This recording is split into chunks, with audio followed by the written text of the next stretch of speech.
Friends, Radhe Radhe. कैसे हैं आप लोग? मैं अच्छी आशा करती हूँ आप लोग भी अच्छे होंगे। आज मैं जो आपको कहानी बताने जा रही हूँ वो कहानी महाराष्ट्र की सच्ची कहानी है। महाराष्ट्र में एक लड़की और उसके एक छोटे से बच्चे रहते हैं और उसके हस्बैंड बहुत ही ज़्यादा शराब पीता था। इसलिए वो अपने हस्बैंड को छोड़ के अपने मायके आ जाती है। लेकिन मायके में भी उसके पिता अच्छे नहीं थे। उसके पिता बहुत भला बुरा उसको सुनाते थे। एक दिन वो जॉब करती थी। एक दिन वो अपने बच्चे को अपने मायके में छोड़कर और वो ऑफिस चली जाती है। ऑफिस से आती है तो वो अपने बच्चे को खोजने लगती है और पूछती है कि मेरा बच्चा कहाँ है। उसकी माँ और उसके पिता कुछ नहीं बोलते हैं। उसके थोड़े ही देर बाद उसके हस्बैंड उसके बच्चे को लेकर आती है तो वो बोलती है कि मैं आप लोगों को बोली थी कि इसके पास नहीं जाने के लिए। फिर अपने बच्चे को डांटते हुए बताती है कि मैं तुम्हें मना की थी कि तुम किसी अनजान इंसान के साथ नहीं जाओ। फिर उसका हस्बैंड बोलता है कि मैं कोई अनजान नहीं हूँ, मैं इसका पिता हूँ। तो बोलता है कि हाँ, वही पिता जो तुम ड्रिंक करके मारते थे और अपने बच्चे को किडनैप करके ले जा रहे थे। तो वो बोलता है कि मैं किडनैप करके नहीं ले जा रहा था, मैं उसे स्कूल लेने गया था। ऐसे करके वो बोलता है। वो लड़की वहाँ से लेके चली जाती है और बाहर थोड़े ही दूर पे वो रूम रेंट पे लेके रहने लगती है। और वो एक वीडियो बनाई रहती है जो कि दूसरे आदमी का रहता है, लेन देन का वीडियो, जो कि ऑफिस में चोरी से हो रहा था। उस चीज़ का ये वीडियो बना के रखी रहती है। उतने में ही वो बदमाश सब आता है और इसके घर में तोड़ फोड़ मचाने लगता है। ये बोलने लगती है कि तुम लोग कौन हो बताओ, और मेरे घर में तोड़ फोड़ क्यों मचा रहे हो। तो सब बोलता है कि तुम वीडियो बनाने वाली हो, वीडियो बनाओगी, ऐसे करोगी तो हम लोग तुमको इस बार तो तोड़ फोड़ करके जा रहे हैं, अगला बार तुम्हें मार के जाएंगे। ऐसे करके वो बोल के चली जाती है।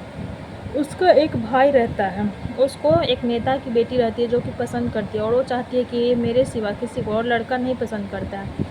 वो अपने काम पे जाता है और आ रहा था तो लड़की सब 3-4 लड़की उसे मिलकर अगवा करके अपने घर में रखती है और उसके साथ कई दिनों तक रखती है। और उसके बाद उस लड़का को बहुत सारे चीज़ को काट कर और फेंक देती है और बोलती है कि तुम कोई लड़की का रेप करता है, हम लोगों ने तुम्हारा रेप किया और अब तुम किसी के साथ रहने लायक नहीं हो। ऐसे करके उसे कुछ बताती है। वो लड़का आता है तो किसी से बात नहीं करता है और वो अपने बहन को सारा बात बताता है कि मेरे साथ ऐसे ऐसे हुआ है।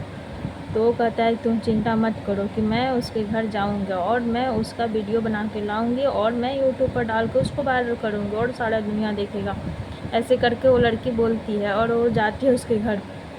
उसके बेल बजाती है। जैसे ही लड़की आती है कि उसका वो वीडियो बनाकर और यूट्यूब पर डाल देती है। इस चीज़ से लेकर उसके पिता को इससे दुश्मनी मोल होने लगता है। वो ऑफिस में भी काम करती थी। ऑफिस के लोग का जो कंपनी का सीईओ था वो भी इससे गलत तरीके से बात करता है। तो इससे लड़ाई हो जाता है और ये पुलिस में भी कंप्लेन करती है कि मेरे भाई के साथ ऐसे ऐसे हुआ है, कि आप लोग प्लीज़ एक्शन लीजिए। लेकिन वो पुलिस एक्शन नहीं लेता है क्योंकि वो जो नेता था जिसकी बेटी थी वो पुलिस को बहुत पैसे दिए रहते हैं। तो उस समय ये बोल देती है कि आप लोग मंत्री साहब से पैसे लिए हैं इसलिए आप लोग कोई एक्शन नहीं ले रहे हैं। ऐसे करके तो पुलिस उससे लड़ने लगता है और ये भी लड़ाई करती है। वो भी वीडियो ये हर एक वीडियो बनाती है और यूट्यूब पर अपलोड करती है। एक दिन इसके जो होते हैं दोस्त सब, वो सब क्या करता है कि एक वीडियो बनाता है, दूसरे से पैसा वसूली करता है इसके नाम पे।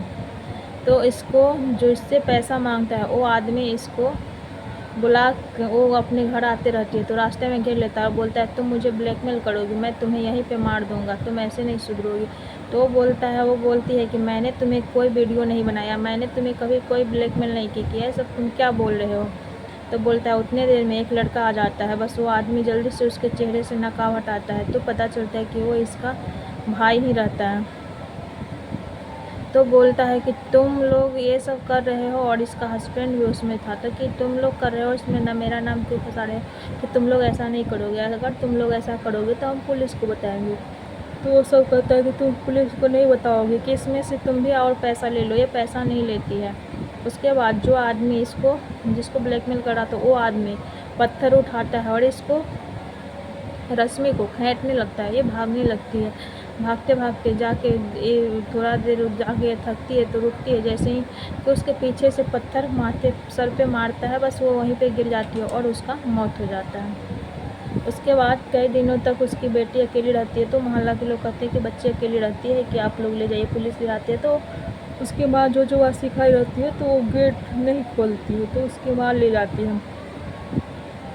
जब उसकी माँ ले जाती है तो रखती है, तो कुछ दिन बीतते हैं, तो ऐसे ही पुलिस पता लगाते लगाते जब पता चलता है तो उसके भाई वो हर एक चीज़ को ले जाता है। तो उसका भाई हर एक बात बताता है कि मेरे साथ ऐसे ऐसे हुआ, तो मेरी दीदी वही कर रही थी। उसके बाद उसके हस्बैंड का भी नाम आता है, तो बोलता है कि हाँ, हम लोग ब्लैकमेल करके ऐसे ही करके हम लोग पैसा कमाते थे, क्योंकि हम लोगों को शराब पीने के लिए पैसे नहीं रहते थे। वो बात वो जान गई थी और हम लोगों ने उसे पैसा देने की कोशिश की, लेकिन वो बोली कि मैं ये काम नहीं करूँगा, इसलिए हम लोगों ने उसे मार दिया और मार के हम लोगों ने उसे जंगल में छोड़ दिया। तो फिर पुलिस कहती है कि और आप लोग इसी जेल के अंदर में अब आराम से सरिए कि अब रहिए इसी में। तो और उसको उस सब को जो सब मारता है उसको 20 साल की सज़ा, और जो लड़की उसके भाई को हर एक प्राइवेट पार्ट को काट कर फेंक दी रहती है उसे भी 20 साल की सज़ा, और जो लड़का सब पैसे लिए रहते हैं उन लोगों को